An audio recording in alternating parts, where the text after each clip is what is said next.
الحمد لله رب العالمين وبه نستعين على امور الدنيا والدين.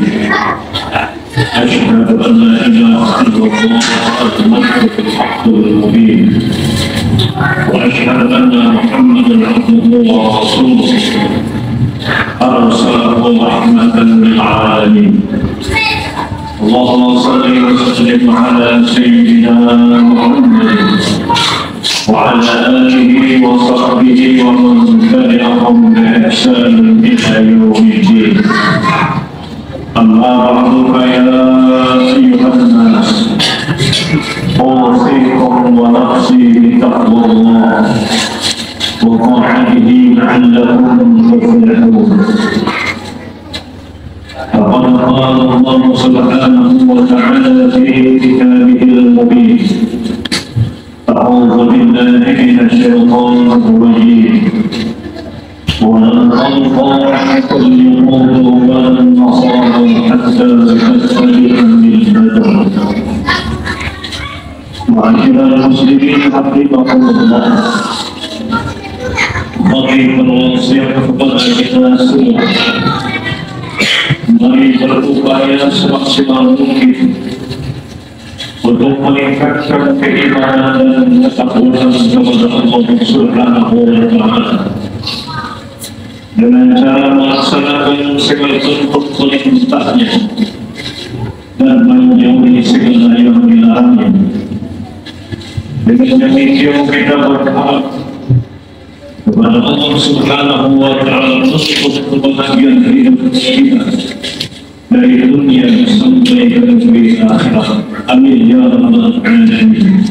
Sahabat manusia yang memang sudah ditetapkan oleh Allah Subhanahu wa Ta'ala, namun pada hari ini khususnya Palestina adalah bagian negara yang hari ini dijadikan oleh Zionis Israel, yang mereka juga percaya kepada Rasulullah, percaya kepada Allah dan percaya kepada para nabi.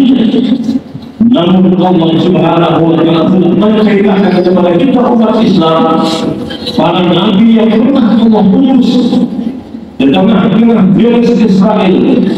Bahkan para nabi dibunuh, bahkan apa yang membawa Islam perintah oleh Allah mereka tidak dilakukan.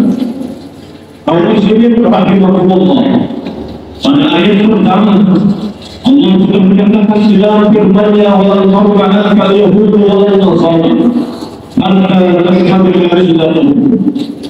Tidak pernah akan selama-lamanya orang Yahudi dan Nasara itu senang kepada umat Islam, kecuali kita semua ikut kepada mereka, kepada jalan yang mereka rintis, jalan kekafiran, jalan kemusyrikan kepada Allah Subhanahu wa Ta'ala.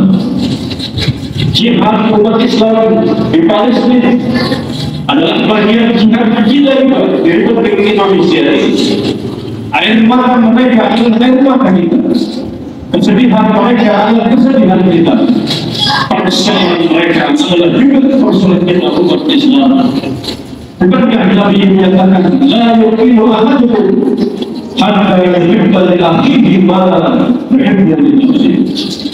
Kalau kita benar-benar beriman kepada Allah Subhanahu wa Ta'ala, maka tentunya keimanan kita dibuktikan sebagaimana yang terjadi hari ini.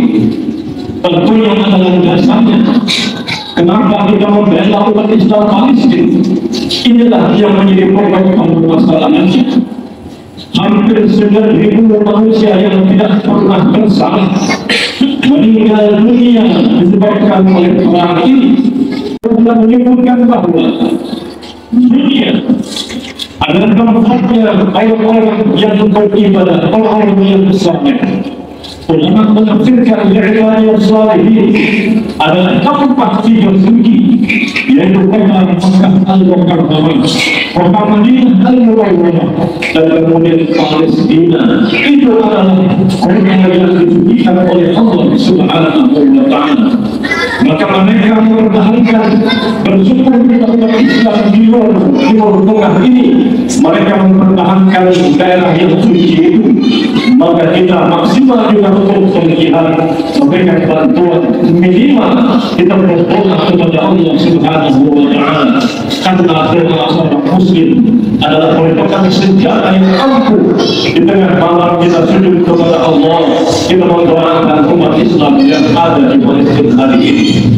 Landasan yang ketiga, kaum muslimin rahimahumullah, oleh karena kita sebagai umat satu kesatuan, umat yang wahidah, umat yang bersatu, umat yang tidak pernah dibeda-bedakan antara si kaya dan miskin, antara rakyat dan pejabat, antara yang tua dan yang muda, selalu disuruh oleh Rasulullah untuk selalu berjihad dengan dirinya, dengan hartanya, dengan kekuasaannya untuk kemaslahatan masyarakat dan umat.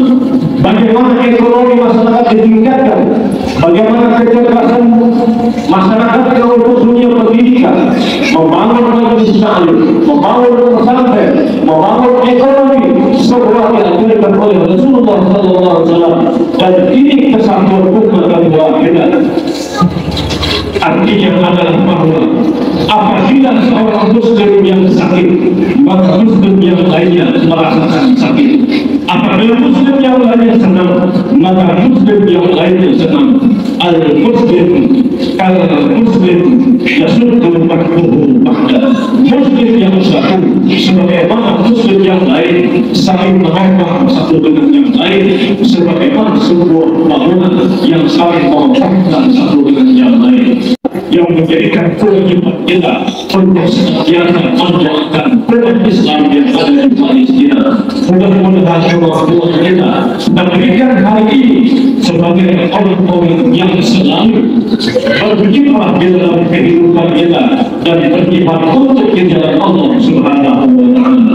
Kaum muslimin rahimahullah, sebagai kesimpulan, mari kita sama-sama berdoa untuk kemerdekaan Palestina dengan darah dan air mata mereka memperjuangkan kemerdekaan ini sebagaimana dulu Republik Indonesia untuk meraih kemerdekaan, perjuangan yang dilakukan oleh tanah air kita, seluruh para ulama, para santri, para tokoh-tokoh nasional, sehingga Allah takdirkan negara Republik Indonesia merdeka sampai hari ini.